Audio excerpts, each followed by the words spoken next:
Crafted Conversations is a college arts project and part of their Create Futures Picking Up the Thread series. This project brings together 20 women aged 20 to 30 and supports them to share their COVID-19 experiences and explore their hopes for the future.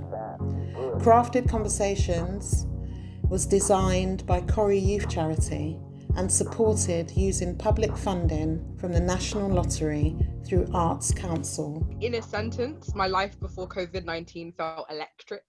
It felt like so many people, it was charged. Like, I had lots of transitions at the beginning of the year, and it was lots of like courses, starting new courses and meetings and plannings, definitely jumping like from train to train, Google Maps route here to Google Maps route there, freelancing as well.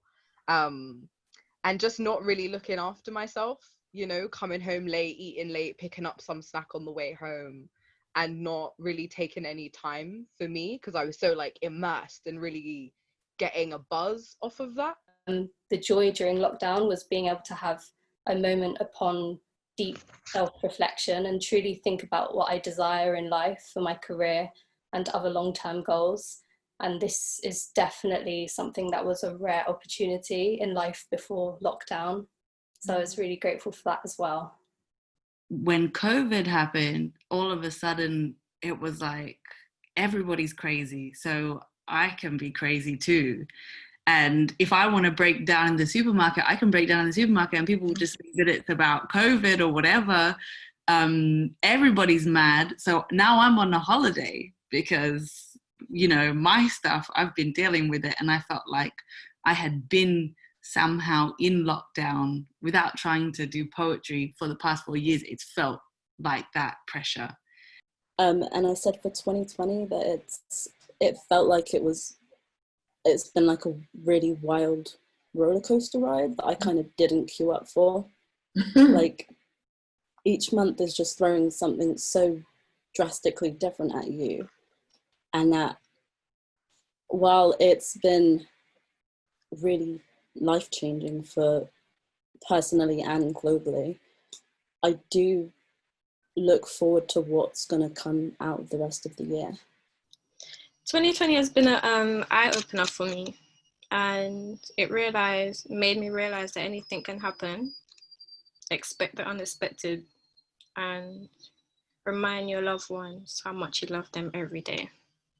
My pain during lockdown has really been that my home was always my sanctuary. It was the safe space. It was the sociological warm bath theory. It was all of that. Now that I'm at home 24/7, it felt as if I couldn't escape. I didn't have my safe space anymore that I could come home to. And that, I feel like a lot of my anxiety started to bubble up. Some pain, I think some of the difficult things during lockdown was, as much as I was talking about like routines were great, like they didn't come overnight, and I definitely felt like adrift for a while. And even whilst having them, there was this like, especially when the weather would be grey and you wake up to see the same grey day for like 4 or 5 days in a row, I just feel like Groundhog Day, like it was the same day just repeating itself over and over again. And that, I found that quite hard. 2020, through my lens, was, I said, a tragic chaos of events so large that the world needs a reset for things to get better, and a wake-up call for our society to never return back to normal, because our normal was so full of injustice and corruption. So to me, 2020 is the most revolutionary year in my lifetime. I feel like we've all experienced our very first pandemic, and this will have lasting effects on our economy as well as our everyday way of life for years to come. In addition to changes in everything from like travel procedures and grocery shopping, 2020 has had a major impact on people's way of thinking. I think that COVID-19 has taught us more about what's truly important and what things we can actually do without. We've focused less on superficial things and more on our family and activism and voicing our opinions on things that we believe in. This year has been scary and filled with uncertainties, but I feel like it's also been a great time to focus on ourselves and quiet the noise that normally comes with a fast-paced life. 2020 through my lens has been a time to regain some time, a time for all to reflect on our personal impact on current issues and affairs. And although I found 2020 to be a break, I am aware that my experience is just my own, and I think that the opposite has been the case for many people too. I imagine that being confined to a certain space can only be positive if that space is healthy. And I understand I'm privileged to be in a healthy space at the moment, and I'm thankful for that.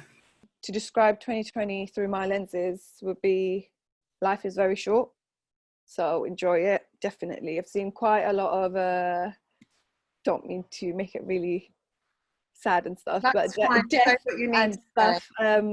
So yeah, I've seen how life can change very quickly, and if you don't do what you want to do and be happy doing, then you've not lived life, honestly. Do what makes you happy. Definitely do more exploring, discover more places. Definitely loved being out in the greenery, seeing nature, going to different places. I've discovered so many new nature reserves, so many different lakes and ponds, even bought my new fishing set to go fishing soon. But yeah, just little things like that, just little pleasures in life, definitely. Gonna appreciate them more now. For me, I'm not feeling too good, I guess, because it's going back to how it used to be. So the anxiety is coming into play a lot more, and the pressure and the plans that I was so optimistic about during lockdown, that kind of made, when we were coming out of lockdown, I kind of got back into a space where I was just like frozen again. So some of it may have to be changed or altered. I still want to keep pushing myself to overcome what I've been going through. The main thing, like what I said before, avoid feeling overwhelmed, being still, which is really important. I know that might not be the case for the rest of one's life, but trying to keep that as like a basis for future living. What really is crucial is the people around us and people in the world, and that we should continue, like leading with love and care, thinking outside of ourselves, making sure that we take the lessons that we've learned during this period and continue it. Because, we've seen that some people just jumped on the bandwagon and then it stopped the next day. We need to, every day is a new fight, and making sure that we just keep on going and keep on demanding that change. I think that is all I could ask for, really. My absolute must that I'm planning at the moment is to just get out of London. Like, I just need to get out of London, far, far away, and I just want to be in the countryside somewhere near the coast where I can just walk forever and just hear, see, smell and feel everything different. Is my need. Hopefully in like 3 weeks I can do that. I hope that we are able to find a path to healing. I know obviously we've had a lot of really distressing events happen. We've lost a lot of people. We've seen a lot of violence. So definitely finding a path that is right for you, and then start that journey to healing. I think that's my main goal for this year, and hope for everyone too. Wonderful. Mm-hmm. It feels like we each demonstrated like an ability to be resilient. Yes. It's being chucked at us. And that makes me feel super proud. I'm thinking of like from myself, but it makes me feel proud of everybody here. And proud is like an annoying word because I have no direct impact, but like I'm in awe of us all, to be resilient and to, even be present right now, because the last few months haven't been easy. So my hope is that we take the knowing, I'm speaking to myself here, of that resilience forward, and move forward with that into this future, even if we don't know what's going to happen, but just moving forward knowing that we clearly got it because we're here right now.